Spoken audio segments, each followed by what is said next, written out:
బులెటిన్లో డీటెయిల్ చూస్తే దావోస్లో ఏపీ మంత్రి నారా లోకేష్ అర్ధరాత్రి వరకు పారిశ్రామికవేత్తలతో చర్చలు జరిపారు.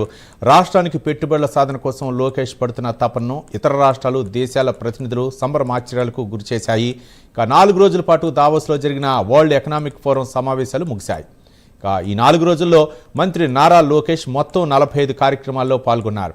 పారిశ్రామికవేత్తలతో 25 ముఖాముఖి చర్చలు, 2 గవర్నమెంట్ సమావేశాలు, 4 కాంగ్రెస్ సెషన్లో పాల్గొన్నారు. అలాగే 8 రౌండ్ టేబుల్ సమావేశాలు, 5 ఇంటర్నేషనల్ మీడియా ఇంటరాక్షన్లో వనరులు, శక్తి సామర్థ్యాలు, రాయితీలు, అనుకూలతలను అద్భుతంగా వినిపించారు.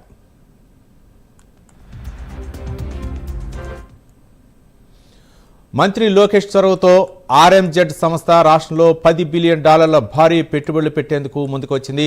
ముఖ్యంగా ఏపీలో అనుసరిస్తున్న speed of doing business, single window అనుమతులు, చంద్రబాబు నాయుడు సమర్థ నాయకత్వం పారిశ్రామికవేత్తలను ఆకర్షిస్తున్నాయి. రాష్ట్రంలో కూటమి ప్రభుత్వం అధికారంలోకి వచ్చాక ఆమోదించిన 25 పారిశ్రామిక పాలసీలను, వాటి వల్ల కలిగే ప్రయోజనాలను వివరించడంలో ఏపీ బృందం నాయకుడిగా నారా లోకేష్ సక్సెస్ అయ్యారు. వరల్డ్ ఎకనామిక్ ఫోరం వేదికగా ఏపీకి పెట్టుబడుల వేడుక తీసుకురానున్న మంత్రి లోకేష్ దావోస్ పర్యటనను విజయవంతంగా ముగించుకొని బయలుదేరారు. శనివారం ఉదయానికి హైదరాబాద్ చేరుకుంటారు.